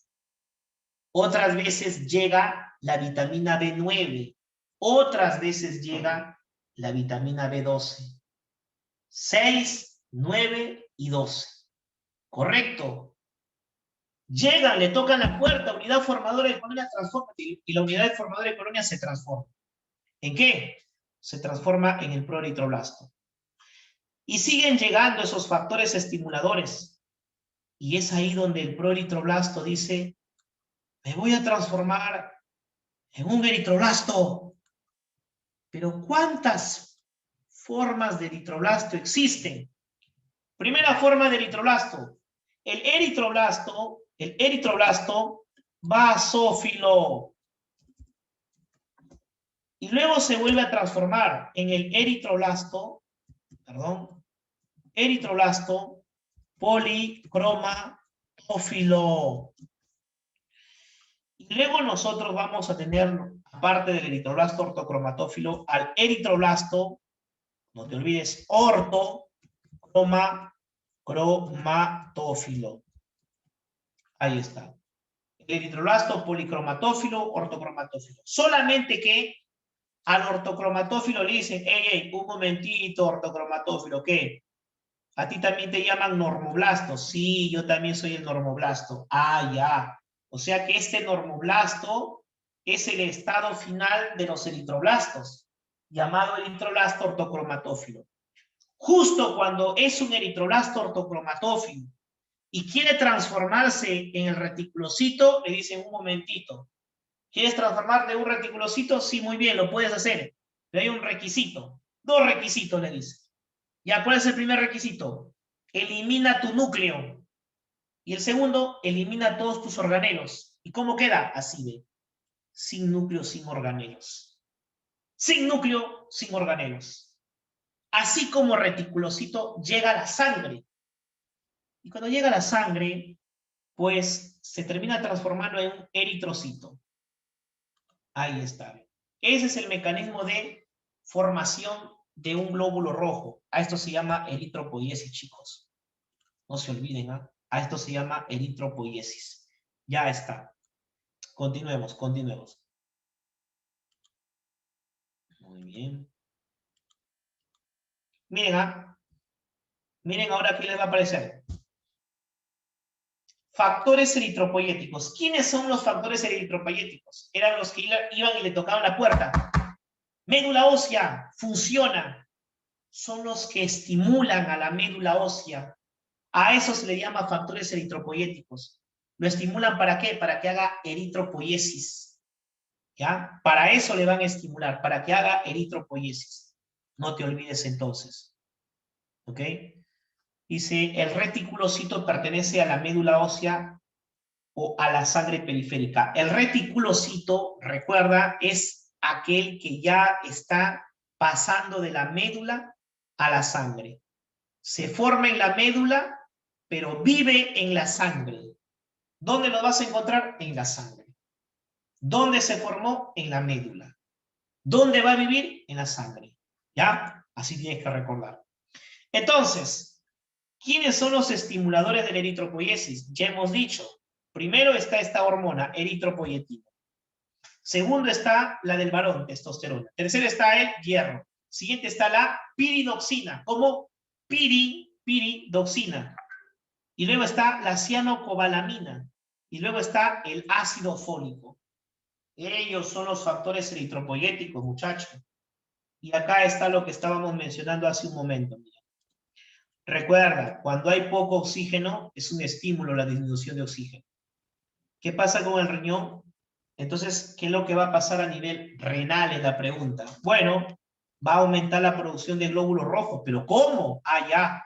El riñón lo que hace es mandar o secretar una enzima llamada eritropoyetina. ¿Ya? Ahí está. Eritropoyetina. Eso es lo que va a pasar. La eritropoyetina, que es la EPO es la eritropoyetina, va a la médula ósea, le toca la puerta, como hemos dicho. Médula ósea, por favor, aumenta tu producción de glóbulos rojos. Y el glóbulo rojo aumenta en cantidad. ¿Para qué? Para que aumente el transporte de oxígeno. Esa es la manera. Así es como se da. No te olvides. ¿Dónde se forma la EPO? Básicamente en el riñón. Básicamente en el riñón del 80 al 90%. Pero vino una pregunta en la UNT. Esa pregunta la recuerdo. Vino la siguiente. Aparte del riñón, ¿en qué otro órgano se forma eritropoyetina? En el hígado. No te olvides. A nivel hepático se forma también. ¿Correcto? Debemos de tener en cuenta eso. Muy bien. Ahora, el glóbulo rojo tiene como principal molécula a la hemoglobina. Señoras y señores, recuerden esto, por favor. Pareciera difícil este proceso, pero es sencillo. Para formar hemoglobina, necesitamos de un aminoácido no esencial llamado glicina. El aminoácido más simple de todos, que debe de mezclarse con la succinilcoenzima A. Cuando ellos se juntan, forman una molécula llamada el pirrol. Cuando ellos se juntan, forman al alpirrol. ¿Correcto? El pirrol se forma de la unión de succinilcoenzima con glicina. Pero yo voy a necesitar 4 pirroles. 4 succinil y 4 glicinas forman 4 pirroles. Acá están mis 4 pirroles. Les pido a mis pirroles que se fusionen. Cuando se fusionan forman a la protoporfirina 9. Agarro la protoporfirina 9 y lo uno al hierro y se obtiene el componente heme. El componente heme se une a las globinas, ¿correcto? El heme se une a la globina y se forma una cadena de hemoglobina. Hay cadenas alfa y hay cadenas beta. Las alfas están acá de naranja y de morado. Las betas de verde y de rojo. ¿Correcto? Entonces, acá tengo 4 cadenas. Yo con el heme y la globina formo una cadena. Pueda que forme una cadena alfa, pueda que forme otra cadena alfa y ya tengo mis 2 cadenas alfas. Vuelvo a formar y obtengo una cadena beta y vuelvo a formar y obtengo otra cadena beta y ya tengo 2 cadenas betas. 2 alfas y 2 betas forman a la hemoglobina. Ahora me voy a despedir con esto. La hemoglobina es el componente más abundante entonces de los glóbulos rojos. La hemoglobina está dentro del glóbulo rojo, acá dentro. El glóbulo rojo va a la sangre y vive 120 días. Después que se acaban sus 120 días de supervivencia, va a morir. ¿A dónde? Al vaso o esplenio. Porque en el vaso o esplenio está el sistema retículo endotelial, que también se llama sistema fagocítico mononuclear. ¿Cómo se llama? Sistema fagocítico mononuclear. Pero ¿cómo vino en el examen de admisión del año 2014? No te vino como sistema retículo endotelial ni como sistema fagocítico mononuclear. Te vino como columnas de Billroth. Que es lo mismo. ¿Cómo se llama, profe? Columnas de Billroth. Ahí en las columnas de Billroth, ahí llegan a morir los glóbulos rojos. Ahí las columnas de Billroth están llenas de tijeras y empiezan a cortarlo al glóbulo rojo. Y encuentran su DNI del glóbulo rojo. Y detrás de su DNI dice, va a donar órganos. Y como va a donar órganos, tenemos que sacarle los más importantes al glóbulo rojo, ¿sí o no? es como cuando tú mueres y atrás de tu DNI dice donador de órganos. No voy a sacar tu oreja, no me sirve. Tu uña no me sirve. Tu testículo no me sirve. Tengo que sacar los más importantes. ¿Y sabes qué le sacan al glóbulo rojo? Le sacan la hemoglobina. Cuando le sacan la hemoglobina dicen, oye, tú eres importante, hemoglobina, así que a ti te voy a sacar. Una vez que lo sacan, la hemoglobina se rompe en dos, mira. En un hemo y una globina. La globina se degrada en aminoácidos. El hemo se degrada en hierro, en monóxido de carbono y en biliverdina. Para que el hemo se degrade en esto, necesitas una oxidasa. La biliverdina, por medio de una reductasa, se convierte en bilirrubina no conjugada. ¿Qué significa no conjugada? Que aún no se une a un ácido. Y cuando se une a un ácido, ya se llamará conjugada. ¿Y cómo hacemos para conjugarlo? Espérate un momentito. El ion ferroso es transportado por la transferrina. Lo transporta hasta el hígado. En el hígado, recuerda que el ion ferroso, que es +2, se va a transformar en un +3. Cuando se transforma en un +3, le dice el hígado, muy bien, ya no eres ion ferroso, ahora eres ion férrico. Y te voy a almacenar dentro de una casita llamada ferritina. Ahí te voy a almacenar hierro. El hierro se almacena en tu hígado en forma de ion férrico. Esa es pregunta de examen. El hierro se almacena en tu hígado en forma de ¿qué? En forma de ion férrico. ¿Dónde? En la ferritina. Profe, ¿y qué pasa con la bilirrubina? La última parte ya. La bilirrubina no está conjugada. La albúmina tiene pena de ella y le lleva hasta el hígado para que se conjugue. Entonces la bilirrubina no conjugada se conjuga. ¿Con quién? Con un ácido. ¿Quién es el ácido? Ácido glucurónico. Acá está. Ácido glucurónico. Con él se va a fusionar. Con él se va a conjugar. Con él se va a conjugar. No te vayas a olvidar. ¿Correcto? Entonces, cuando se conjuga, ahora se llama bilirrubina conjugada. Una vez que la bilirrubina está conjugada, como estamos a nivel del hígado, el hígado lo envía por la bilis hacia el intestino, y en el intestino hay bacterias. Las bacterias lo convierten en urobilinógeno. El urobilinógeno decide tres cosas: o bien regresar a la circulación del hígado, o bien terminar yéndose por el intestino grueso, oxidándose para que forme o le dé el color característico a tus heces.